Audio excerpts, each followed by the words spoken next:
આજે વિડીયોમાં જોશું આજની વરસાદની આગાહી, મિની વાવાઝોડું, હેલ્મેટ પહેરવા બાબત, વિનેશ ફોગાટ, બાંગ્લાદેશ હિંસા તથા અન્ય મહત્વના સમાચાર. પણ તે પહેલા તમામ ન્યૂઝથી વાકેફ રહેવા વિડીયો અંત સુધી જોજો અને ચેનલ પર નવા દર્શકો ચેનલને સબસ્ક્રાઇબ કરી લો.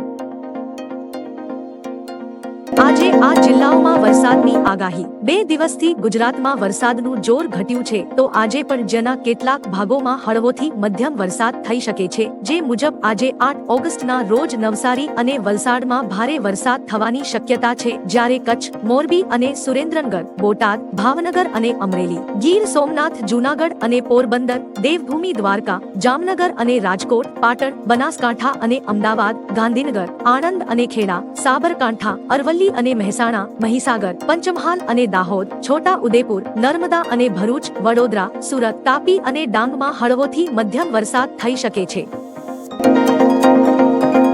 ગુજરાતમાં મિની વાવાઝોડાનો ખતરો. ગુજરાતમાં આગામી 5 દિવસ પવનની ગતિ 55 થી 60 કિમી પ્રતિ કલાક ફૂંકાશે. ભારે પવનની સાથે વરસાદની આગાહીને પગલે માછીમારોને દરિયો ન ખેડવાની સૂચના અપાઈ છે. અંબાલાલ પટેલે જણાવ્યું કે 8, 9 અને 10 ઓગસ્ટે મુંબઈ, મહારાષ્ટ્રમાં ભારે વરસાદ રહેશે. 11 અને 12 ઓગસ્ટમાં ગુજરાતમાં ભારે વરસાદ રહેશે. દક્ષિણ ગુજરાતની નદીઓમાં પૂર આવવાની શક્યતા છે તો દક્ષિણ સૌરાષ્ટ્રમાં ભારે વરસાદ થવાની શક્યતા છે.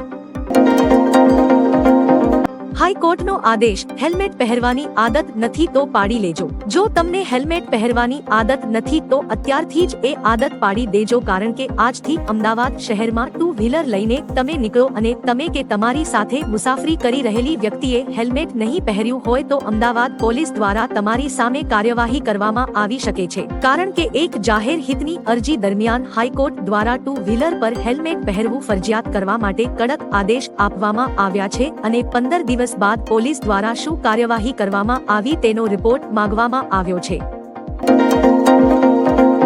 બજાજે લોન્ચ કર્યું ચેતક, જે એક ચાર્જમાં 136 કિમી ચાલશે. બજાજ ઓટોએ તેના લોકપ્રિય ઇલેક્ટ્રિક સ્કૂટર ચેતક 3201 નું સ્પેશિયલ એડિશન ભારતીય બજારમાં લોન્ચ કર્યું છે. કંપનીનો દાવો છે કે ઇલેક્ટ્રિક સ્કૂટર ફૂલ ચાર્જ થવા પર 136 કિમી ચાલી શકે છે. તેની કિંમત 1,30,000 રૂપિયા એક્સ શોરૂમ બેંગલુરુ રાખવામાં આવી છે. આ કિંમત પ્રારંભિક છે, જે બાદમાં વધીને 1,40,000 રૂપિયા થશે. તમે ઈ-કોમર્સ પ્લેટફોર્મ એમેઝોન પરથી પણ ખરીદી શકો છો.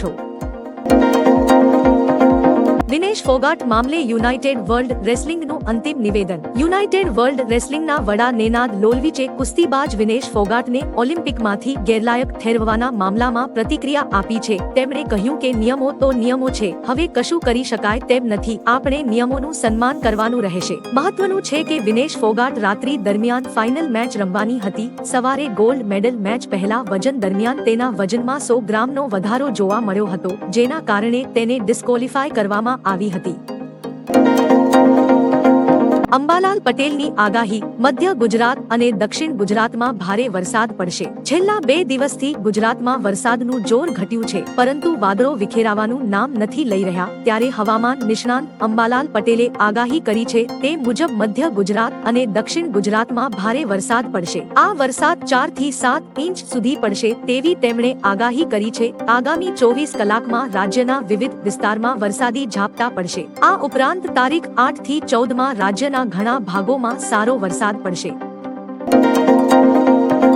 સુરતની હીરા કંપનીએ 50,000 કર્મચારીઓને આપી 10 દિવસની રજા. ગુજરાતના સુરતની હીરા કંપની કિરણ જેમ્સે તેમના 50,000 કર્મચારીઓને 10 દિવસની રજા આપવાની જાહેરાત કરી છે. મળતી માહિતી પ્રમાણે હીરાના પ્રોડક્શનને કંટ્રોલમાં કરવા માટે કર્મચારીઓને રજા આપવામાં આવી છે. ઇન્ટરનેશનલ માર્કેટમાં મંદી અને ઇન્ટરનેશનલ માર્કેટમાં પોલિશ કરેલા હીરાની ડિમાન્ડમાં અછતના કારણે આ નિર્ણય લેવામાં આવ્યો છે. કંપનીએ કર્મચારીઓને 17 ઓગસ્ટથી 27 ઓગસ્ટ સુધી રજા આપી દીધી છે. BSNL જિંદાબાદ. જીઓ, એરટેલ અને વીઆઈને ફટકો. BSNL તેના ગ્રાહકોને સુપરફાસ્ટ કનેક્ટિવિટી આપવા માટે દેશમાં મોબાઈલ ટાવર્સને અપગ્રેડ કરી રહ્યું છે. આ શ્રેણીમાં કંપનીએ દેશમાં 15,000 થી વધુ મોબાઈલ સાઇટ્સ પર 4G ટાવર લગાવ્યા છે. કંપની ટૂંક સમયમાં દેશભરમાં 4G સેવા શરૂ કરવા જઈ રહી છે. આ સાથે કંપની 5G સર્વિસનું પણ ટેસ્ટિંગ કરી રહી છે. આવી સ્થિતિમાં જીઓ, એરટેલ અને વીઆઈ, જેમણે તાજેતરમાં તેમના ટેરિફ પ્લાન મોંઘા કર્યા છે, તેમને મોટો ફટકો પડશે. બાંગ્લાદેશ પર ભારતની નજર, મોદી સરકાર સામે ઊભા થયા નવા પડકારો। બાંગ્લાદેશમાં હાલ પરિસ્થિતિ કાબૂમાં આવી રહી નથી। શેખ હસીનાએ વડાપ્રધાન પદ છોડતા જ દેશમાં અરાજકતાનો માહોલ છે, જેમાં લોકો દરેક જગ્યાએ તોડફોડ કરી રહ્યા છે, જ્યારે બાંગ્લાદેશની સેના લોકોને શાંતિની અપીલ કરી રહી છે। શેખ હસીનાએ ભારતમાં આશરો લીધો છે। ભારત સરકાર બાંગ્લાદેશની સ્થિતિ પર નજીકથી નજર રાખી રહી છે। આ દરમિયાન મોદી સરકાર સામે અનેક પડકારો વધ્યા છે। અંબાલાલ પટેલની નવી આગાહી। અંબાલાલ પટેલે ઓગસ્ટ અને સપ્ટેમ્બરમાં વરસાદ પડશે તેવી આગાહી કરી છે। દક્ષિણ ગુજરાતમાં ભારેથી અતિ ભારે વરસાદ અને દક્ષિણ સૌરાષ્ટ્રમાં ભારે વરસાદ પડી શકે છે। 15મી ઓગસ્ટ પછી વાયુમંડળમાં ફેરફાર થશે, તેથી બંગાળ ઉપસાગર સક્રિય રહેશે। 23 સપ્ટેમ્બરથી 26 ઓક્ટોબર વચ્ચે ગરમી લાગશે। ઓક્ટોબરની શરૂઆતમાં વરસાદ આવી શકે છે। નવેમ્બરથી શિયાળા દરમિયાન પશ્ચિમી વિક્ષેપ આવી શકે, તેથી માવઠાનું પ્રમાણ વધી શકે છે।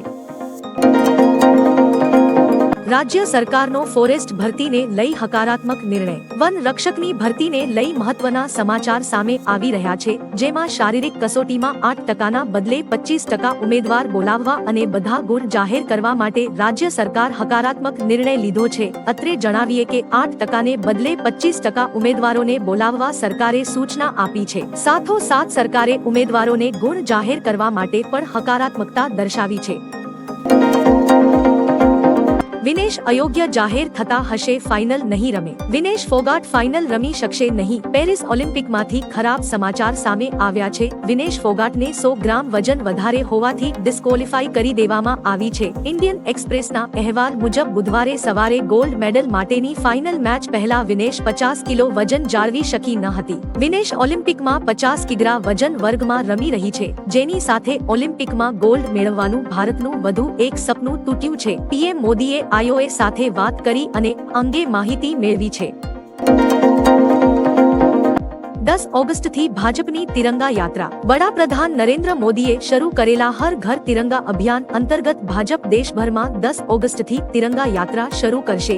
આ દરમિયાન દેશ માટે બલિદાન આપનારા શહીદોને શ્રદ્ધાંજલિ પણ અર્પણ કરવામાં આવશે। ગુજરાત ભાજપ પણ 10 તારીખથી તિરંગા યાત્રા શરૂ કરશે। ઉલ્લેખનીય છે કે ગયા વર્ષે પણ દેશભરમાં વડાપ્રધાન નરેન્દ્ર મોદીએ અપીલના પગલે હર ઘર તિરંગા અભિયાન ચાલ્યું હતું।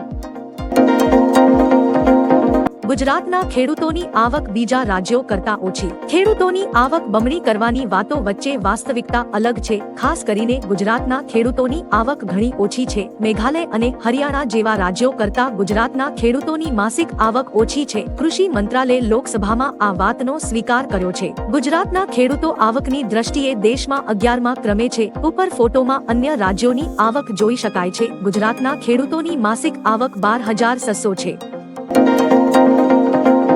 મનુ ભાકરનું એરપોર્ટ પર ઢોલ નગારા સાથે સ્વાગત કરાયું। પેરિસ ઓલિમ્પિકમાં ભારત માટે બ્રોન્ઝ મેડલ જીતનાર શૂટર મનુ ભાકર દેશ પરત ફરી છે। દિલ્હી એરપોર્ટ પર મનુનું ભવ્ય સ્વાગત કરવામાં આવ્યું છે। તેની સાથે મનુના કોચ જસપાલ રાણા પણ હાજર હતા। લોકોએ બંનેનું એરપોર્ટ પર હાર પહેરાવી ભવ્ય સ્વાગત કર્યું હતું। દરમિયાન લોકોએ મનુના સ્વાગત માટે નારેબાજી પણ કરી હતી। ઢોલ નગારાના તાલે લોકો મનુ ભાકરના મેડલ જીતવાની ઉજવણી કરતા જોવા મળ્યા। 1500 ડમરૂના નાદથી ગુંજી મહાકાલની નગરી। 1500 ડમરૂના નાદથી મહાકાલની નગરી ગુંજી ઉઠી હતી। શ્રાવણના પહેલા સોમવારે મહાકાલ લોક સ્થિત શક્તિપથ પર 1500 જેટલા ડમરૂ વાદકોએ પ્રસ્તુતિ કરીને federation of Indian association of ન્યુયોર્કના 488 ડમરૂ વગાડવાના રેકોર્ડને તોડ્યો છે। ગિનિસ બુક ઓફ વર્લ્ડ રેકોર્ડના એડિટર ઋષિનાથે ડમરૂ વગાડવાના રેકોર્ડનું સર્ટિફિકેટ પ્રદાન કર્યું હતું। રાજ્યના મુખ્યપ્રધાન મોહન યાદવે શુભકામના પાઠવી હતી। ભારતમાં પણ બાંગ્લાદેશ જેવું થઈ શકે। ભારતના પૂર્વ વિદેશ મંત્રી અને કોંગ્રેસના વરિષ્ઠ નેતા સલમાન ખુરશીદ વિવાદાસ્પદ નિવેદન આપ્યું છે। તેમણે કહ્યું જે બાંગ્લાદેશમાં થયું તે ભારતમાં પણ થઈ શકે છે। શિક્ષણવિદ મુજીબુર રહેમાનના પુસ્તક Shikwa e Hind the political future of India's મુસ્લિમના વિમોચન પ્રસંગે બોલતા તેમણે કહ્યું કે કાશ્મીરમાં ભલે બધું સામાન્ય લાગે, પરંતુ સત્ય એ છે કે સપાટીની નીચે કંઈક બીજું જ ચાલી રહ્યું છે।